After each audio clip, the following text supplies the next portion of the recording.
Maraming po salamat muli sa pagkakataon ng pagbahagi ng iyong salita. Maraming po salamat sa mga bigayang pinagkaloob sa amin. Nawa po, hindi po kayo magsama. Kami po ay pagkaloob pa ng Espanyol po para. Maraming po salamat din po sa magandang panahon, sa malamig na panahon na nararanasan namin ngayon. Kahit na medyo yung iba, karamihan sa atin ay sinisipo na, no? Pero good pa rin kasi minsan lang po ito namin nararanasan pagkatapos ko sa mga pang panahon dito. At patawarin mo kami sa mga kakasala namin at po ito hindi namin sa pangalan ni Jesus. Amen. Ayan, good morning mga church. Let's pakiri yung so for this Sunday po, no, ang topic po natin is call for fasting, no? So lahat ba nakapag-breakfast na? So lahat ba kumain na po, no? Na-break na ba ang fasting? Of course. Ayan. Ano po na? Okay. So ang fasting, no? Ang fasting is saying no to food temporarily, no? And saying yes to God. Agree ba na? Fasting is saying no to food and saying yes to God. Well, temporarily naman, hindi mo natin sasabi mo na tayo kumain, no? Sino po dito ang bago pa na lahat, ano po ba yung pag sinabing fasting, ano po na po pasok sa isip? Hindi ka kain? Ano pa? Prayer, of course. Sacrifice, meditate. Yan, hindi mo ano po pasok sa isip natin. Pero ako, pag sinabing fasting, ang unang pumapasok sa isip ko, yung dati kong trabaho, no, sa hospital. Hindi ko ulit sa alam mo po nilo. Sa hindi ko nakakalam, dati po ako nagtatrabaho sa laboratory. So, araw-araw, no, sa liwanag ng Diyos, no, lagi kong nababanggit ang fasting. Kasi syempre, pag may papasok na pasyente, ulit tanong, nag-fasting mo ba kayo? Papakain mo to! May blood sugar, may lipid panel, lipid profile. Ulit tanong syempre, Ma'am sir, nag-fasting po ba kayo? Syempre sasabihin ng pasyente, yes po, opo. Ang next question, anong oras po yung last meal nyo? Sasabihin ng pasyente, ay, ano po, 9 p.m. Wala na pa akong inom, wala na akong kinain. Ngayon, ikinumpit ko, pagkumpit ko, ay sir, over-fasting na kayo. Dapat gantong oras pa lang kayo huli kumain. Ngayon, biglang magsasabi ng pasyente, ito madalas to eh. Ay, hindi pala, nakakain pala ako ng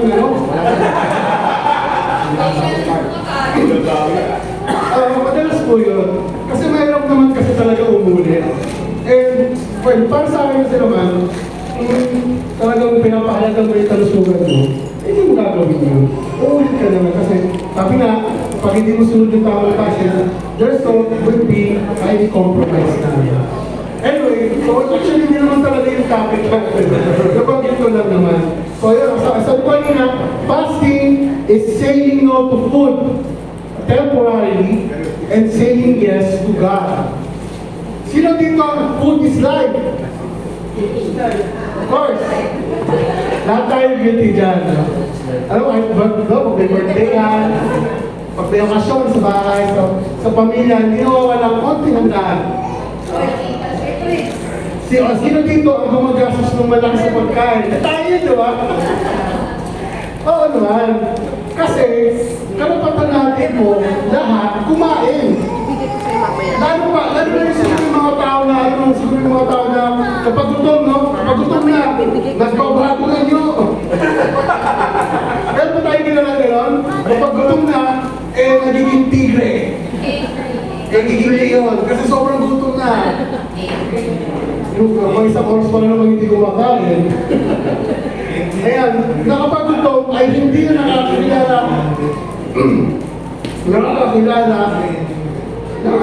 ng sarili. Ibig sabihin, may gano'n, no? Pero pag nagpapasing, kapag nagpapasing tayo, hindi muna natin pinaparalala yung food, no? For a certain period of time, we abstain from eating food, then meditate, and then pray, no? Remember, fasting without prayer is just a diet. So yun po, yun ang parang formula dun eh. Kapag nag-fasting ka, pero hindi ka naman nag-meditate, hindi ka naman nag-pray, parang ka lang nagda-diet lang, nagpapababa ka lang ng timbang. Hindi rin. Ayan, so, next slide please. Ayan, so define mo natin po yung fasting, no? According to ito. Fasting is voluntarily, meaning hindi ka pinilit. Hindi tayo pinilit na gawin. Voluntarily giving up food for certain foods or other comforts for a period of time to focus more on God and spiritual growth. Ngayon, ang tanong, bakit natin kailangan gawin yun? Ayan, sabi doon, deepening your relationship with God, seeking guidance, clarity, and breakthrough in difficult situations, showing humility and dependence on God, strengthening self-discipline and spiritual focus, and repentance and spiritual renewal. Iyan natin ang pag-iyan. Ayan. So, ang fasting, mga kapatid, actually ay isang Christian discipline. No? Pero, pag sinabing nagpa-fasting ka, you are stopping the earth to nourish you. No? Ulitin ko, you are stopping the earth to nourish our body. No? And allow the Spirit to nourish you instead.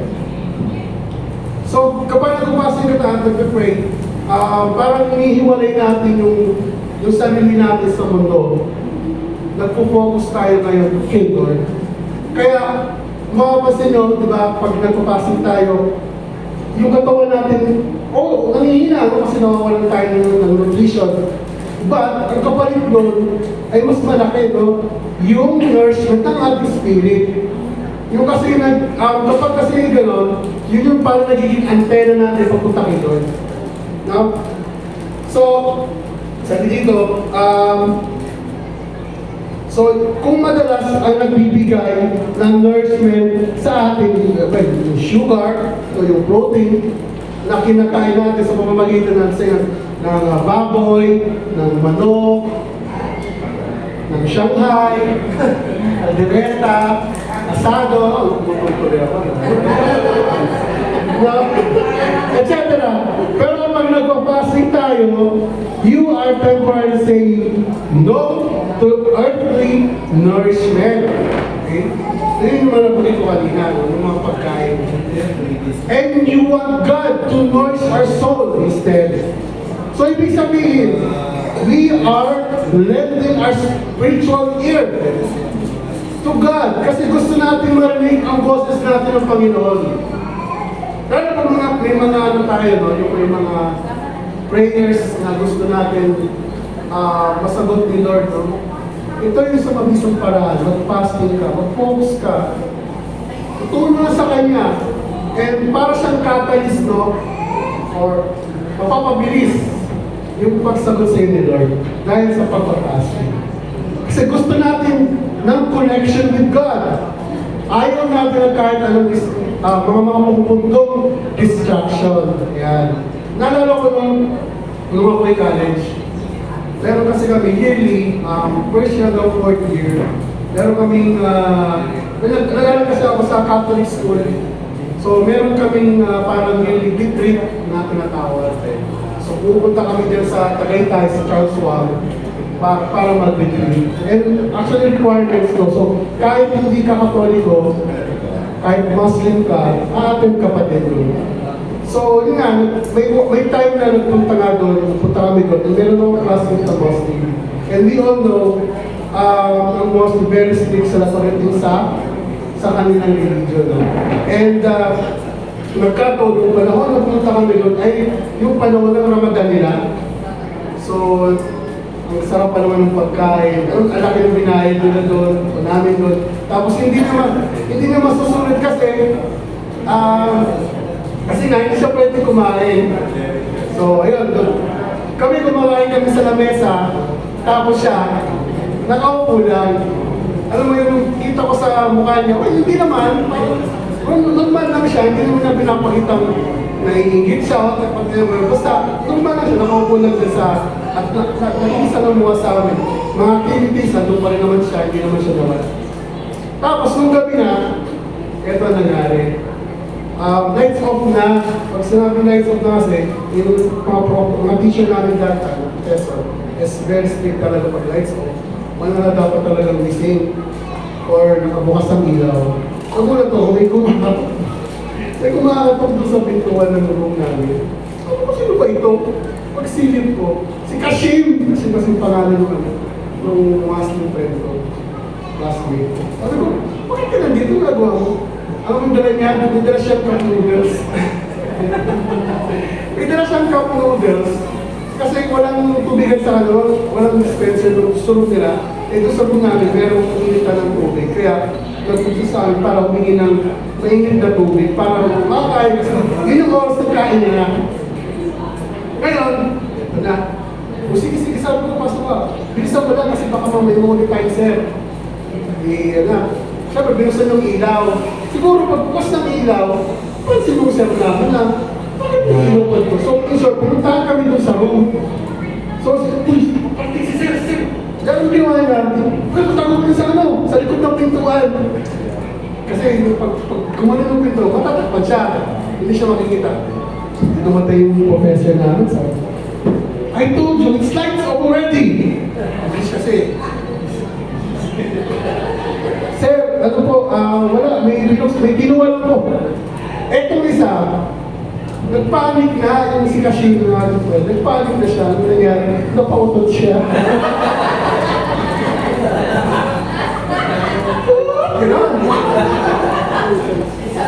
Sabi, who's that? Tingnan na, sa likod ng pintuan, no?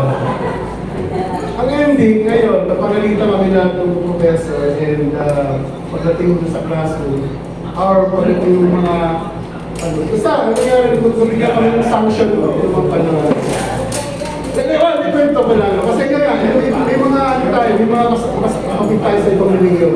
Let's say sa Buddhism, sa Hinduism, and of course, Islam, very strict sila sa rin sa pagpapasok. And even dito sa atin nga, di ba, meron mga bawal kumain ng baboy, may mga religion na bawal kumain ng binubuan. Very strict sila doon. And yet, sa Christian, for some reason, ito yung practice na parang hindi natin masyadong sinseryoso. No? Yung pagpapasok. And yet, nakita natin kung ano yung mga benefits na binibigay sa atin. No? Actually, in the beginning, God created humanity perfect. No, si Adam and Eve. Nakakapagkakad tayo with God with intimacy. Hindi tayo nahihiya. Kahit nga nakaubos-ubad, di ba? Mga panulog, hindi tayo nahihiya na makapaglakad kasama si Jesus, si Lord. No, puro mga panahon yun. At hindi tayo nakakaramdam ng kahit anong sakit, ng karamdaman, ng gutom. No? Ngayon, may time na parang naisip ng tao noon, ang innovate na, hindi, mas matalino tayo kay Lord. No? Inisip na mas matalino tayo sa Diyos at nag-rebelde tayo laban sa Diyos at nakinig tayo sa udyok ng demonyo. No? At ang resulta nito, pagkakaroon tayo ng iyak, no? Sa ating mga sarili at palibutan ng kasalanan ang ating katawan lupa. So doon na simula yung ating kasalanan, right? At kahit na namatay na si Jesus para sa ating mga kasalanan, ay ramdam pa rin natin ito sa ating mga katawang lupa. Pero dahil sa pagpa-fasting, pinapahina nito ang ating katawang lupa at pinapalakas ang ating espiritu. So ulitin ko, fasting and prayer significantly weakens the flesh and strengthens our spirit. So yung ating katawang lupa na makasalanan, pinapahina sa pamamagitan ng pagpapasting and prayer. Pinapahina yung katawan natin, but in return, pinapalakas naman yung ating connection with God. So napaka-importante talaga ng fasting and prayer sa buhay natin. No? Pero, no, kapag nagpa-fasting tayo, dapat huwag naman natin ipakita na parang kawawa naman tayo. No? Parang mga gutom. No? Yung paggutom ka, pag sobrang gutom, parang distorted na yung mukha mo, yung makikita. Dahil sa sobrang gutom.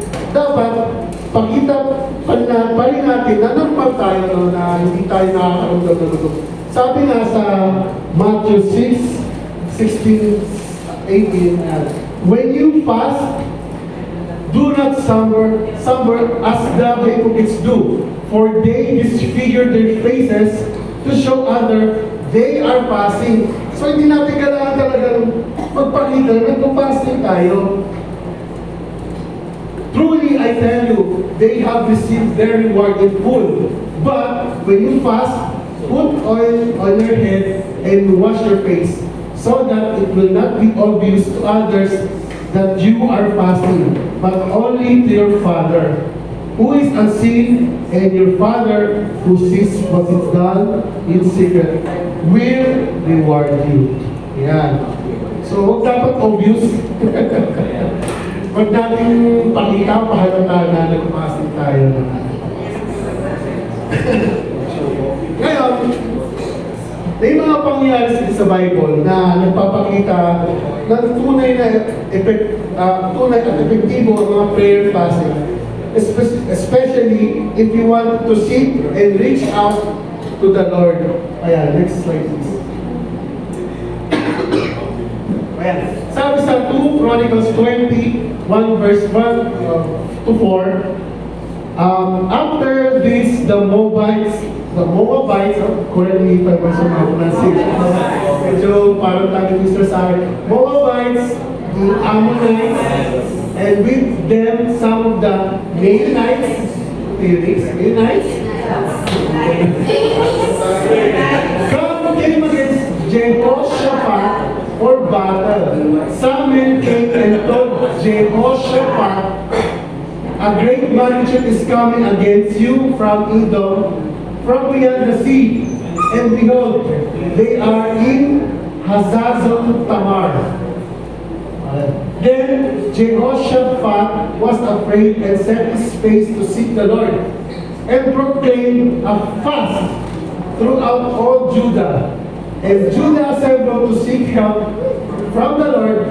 From all of the cities of Judah, they came to seek the Lord. Okay, pinapakita lang dito, no? Etong Moabites, yung Judah, yung Kingdom of Judah, or pinamumunuan siya ni Jehoshaphat. Siya yung parang kingdom. Yung balik kingdom na parang hindi naman ganun kalakas, wala silang mga army, well, kung meron ka napakakunti lang, hindi nila kayang depensahan. Hindi sa pa. Yung kaya ni Jehoshaphat, para i-depensahan yung kanilang nasasakupan. No? So ito, ewan ko, itong Moabites, Ammonites, and Meunites, nag-alyansa sila, nag-alyansa sila para sakupin ang Judah. Ngayon, ito nga, yung isang scout niya ni Jehoshaphat, nagbalita na may mga paparating ng mga kawal galing sa norte, papunta sa kanila.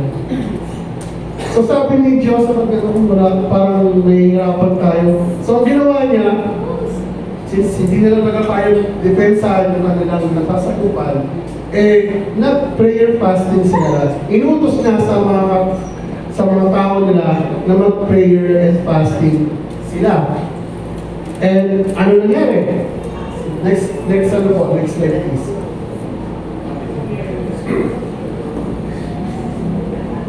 Then the Spirit of the Lord came on Jaziel, son of Sechariah, the son of Benaiah, the son of Jael, the son of Mattaniah,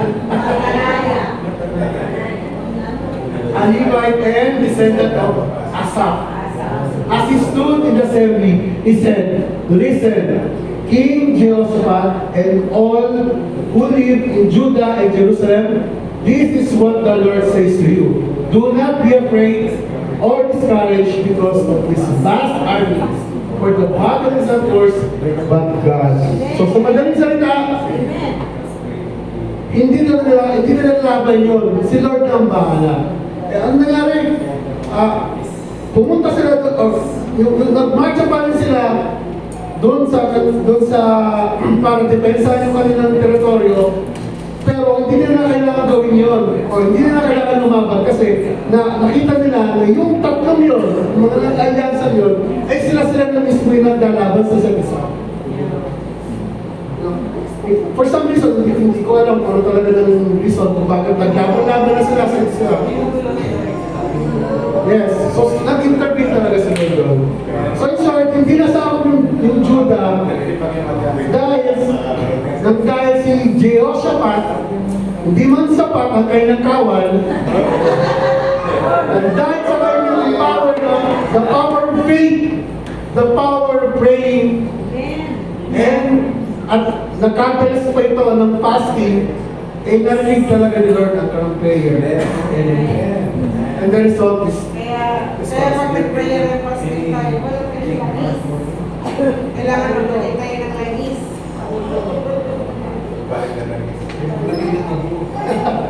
Ayan. Actually, ito, may mga klase talaga ng fasting. No? Meron tinatawag na yung normal fasting lang. No? Yung kakain ka lang hindi ka kakain ng solid food, pero pwede kang uminom ng tubig. Meron naman tinatawag na partial fasting. Tawag ito na 1 meal a day yan. And then yung last yung full or absolute fasting, totally wala ka talagang any intake, solid or liquid, for a certain period of time. Parang si Daniel, sabi nito, sa Daniel 10:3, sabi niya, "I ate no choice food, no meat or wine touched my lips, and no lotions at the unit at all, no lotions at all until the 3 weeks were over." 3 weeks, meaning 21 days. So hindi siya kumain ng karne. Hindi daw siya nakatikim ng wine. Sa ibang Christian, ang alam ko, ginagawa talaga nila yun. Yung tawag na nila yung Daniel fasting. So hindi ko kung anong month siya ginagawa. And they are practicing it. 21 days of partial fasting. And prayer, of course, kasama. So, I don't know if pwede natin gawin in detail. Pero mahirap, no? Hindi talaga siya ganun. But still, with the Lord's grace, ito. No? Anyways, sige, next slide, please. Ayan, may konting questions na po tayo na I'd like you to answer. What is the purpose and spiritual significance? Knowing or hearing what I said earlier, what is the purpose and spiritual significance of fasting in our Christian life? And should we, as Christians, would practice this discipline? Anyone po?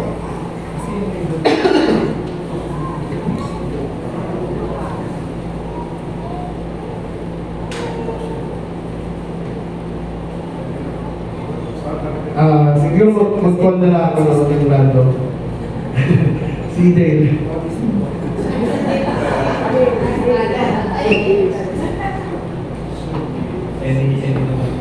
Any question from the Hindi, actually. What is the purpose of spiritual what is the purpose and spiritual significance of fasting in the Christian life? As Christians who practice this discipline. So nakita ko po yung first time na experience yung nag-prayer and fasting si Mommy sa yung Eagle. This is what I assist nila. So, ever since doon, lagi na nag-join si Mami sa mga prayer and fasting, or prayer chain, prayer fasting. So, first time ko nakikita, ako before di ko may mali sa rin yung fasting and prayer kasi Buddhist life. Pero, ngayon, yung discipline na yun, not just for the health, but spiritual health. Kasi, tama yung sabi ni Kuya kanina na recalibrate yourself. Tune up. Oo, ganun siya. Parang basta focus mo yung sarili mo sa gusto iparating sa inyo. Parang mas nagiging clear yung voice niya sa during prayer. Talagang dapat parehas ito lang prayer and then sabay sila. So yun, purpose and spiritual significance as a Christian life, it tunes us up sa moment o nandun ka sa presence ng Lord during that time. And it really helps us to follow. Kasi ang ultimate example namin is si Jesus Christ. And when Jesus Christ did this, it really, diba ano nga siya na wala hindi siya nag-protect, hindi siya nag-cause of David. So, siya yung ultimate example namin. So, we follow these steps talaga when it comes to this. And of course, kailangan natin sa dito ng discipline. Kasi again, our ultimate example is si Jesus Christ. So, Salamat din. Tama, nakagit tayo lahat sa mga nasabi ni Dale. Kasi talaga napaka-importante ito. Yung prayer and fasting, nai-eliminate talaga lahat ng mga external distractions. Okay? Focus more on praying and meditating to the Lord. Isa pa, no? Isa pa. Joel? Okay. Volunteer yan, ha? ako sa akin po, yung purpose, significance, kahit wala nang pinag-prepare, deeply na deep ego. Siguro yung parang normal life lang, normal na siguro tinutulong ni Lord sa'yo na dinidisiplin ka niya na itong mga bagay na ito. Ano ito eh, parang hindi mo kailangan ito. Parang tinutulong niya na siya yung sustain sa'yo eh.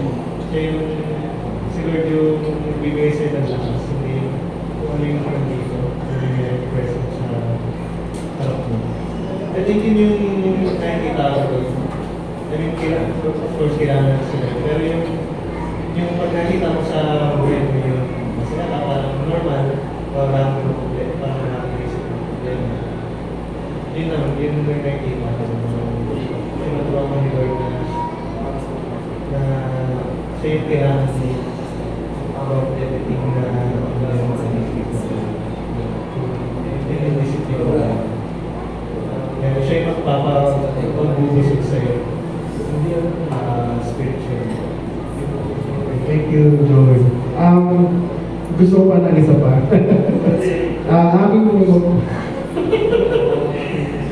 Gusto ko marinig kasi yung boses na hindi na, napapanis na lang ako eh.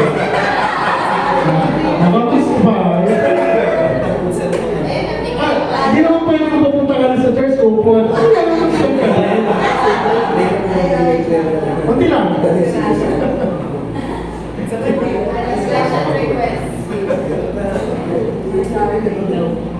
Matagal na po niya ako, ano. Di ba ganyan ang boses? Matagal na po niya ako. Kung salita ka no, tagal-tagal. Ayan po, sige po. Yung purpose din, ano, spiritual significance ng fasting. Napakalaga po yan, lalong-lalo na sa bawat isa. Ma-mold yung ating, ano, yung faith natin kay Lord, and at the same time, yung discipline natin sa pag-fasting. Kasi, syempre, aminado naman tayong lahat na mayroon talaga mag-fasting ng food, and then, syempre, nandun yung distraction ni Satan. So, doon talaga natin makikita yung discipline ng bawat isa natin sa pag-fast. And, syempre, sa pag-fast natin is, makikita mo talaga yung prayer is nag-move talaga. And, nag-grant talaga ni Lord lahat ng mga prayers natin. So, lahat ng mga wish natin, talagang ibigay lang natin kay Lord. At si Lord na ang bahala gumawa sa buhay natin. Yun lang. Thank you po. Sige po. Isa lang na nakikita ko, no, kung basahin natin yung Old Testament at saka yung New Testament, nire-require nila yung fasting. For example, sa Old Testament, nire-require nila yung fasting. Pag mayroon silang, kailangan talaga yung fasting. Katulad nung, nag-i-hear ko kanina, si Jehoshaphat, no? Esther, sige, mag-fasting kayo. Yung Jonah, diba? Si Jonah, nung sa Nineveh, mag-fasting kayo. O napakarami pang mga videos, marami pang mga required na mag-fasting para lalo na yung sinasakot yung ini-break yung buhay nila. So napakaganda ng fasting sa during their time kasi nga napapanalo nila yung bakit. Kapag ginagawa nila yun, diba? Nakakilabot ko. So isa sa mga requirement ng fasting para talagang makikita mo yung pagkilos ni Lord tuwing so napakarami mababasa natin sa Testament diba na yung fasting talaga yung malaking nagagawa sa kanilang mga kahilingan sa Panginoon. Nehemiah, di ba? So everything nire-require nila talaga yung fasting. So ano sa kahalaga sa atin? Sa atin ngayon, marami yung fasting, diet, bumaba yung sugar, bumaba yung maraming mga nasa katawan. Diba? Sabi ni Pastor, good for us na mag-fasting. Pero sa kanila po, napaka-halaga sa kanila yung fasting. Hindi para sa kanilang palusugan. Hindi para may panalo nilang laban. Kasi yung way ni Lord na ma-overcome yung lahat. Tayo ma-overcome yung mga sakit-sakit. Ma-overcome yung mga problema natin. Sila noon, battle, patayan. Ubusan ng lagi. Diba? So yun, ganun kahalaga. Ganun ka, grabe yung nagagawa ng fasting during their time. Salamat po. Ay, totoo po yan na talaga tayo na fasting mga panahon ay talagang very effective. Kasi hindi naman nila gagawin kung sila mismo hindi nila naranasan. And ang isa pa mga magandang dinudulog ng fasting is yung faith, yung belief natin na si Lord lagi nandyan para tayo nalunod. Sabi nga sa Hebrews 11:16, and without faith, it is impossible to please God. Because anyone who comes to Him must believe that He exists and that He rewards those who earnestly seek Him. So, doon para makikita nyo na if you focus on praying and fasting, lahat ng pinag-pray mo ni Lord ay ibibigay niya. So, ayun. Amen po. Amen. Now, after hearing all of this, we can now see and understand the true power of faith, prayer and fasting. Ulit-ulit, no? Fasting cannot change God. Fasting can change you. All of us. Fasting makes the difference. So let's pray na po, no? Maraming po salamat, Lord, sa araw na ito. Maraming po salamat sa natutunan namin, no, ang prayer and fasting ay talagang mahalagang aspeto na dapat ginagawa ng isang Kristiyano. No? And sana pag-uwi namin natin sa ating mga kanyang tahanan, ma-apply natin po sa kanyang buhay. At hinihiling ko na pagtubayin po lahat pagkatapos ng service po makauwi ng maayos at bukas. Hinihiling po namin natin po sa Panginoon Jesus. Amen.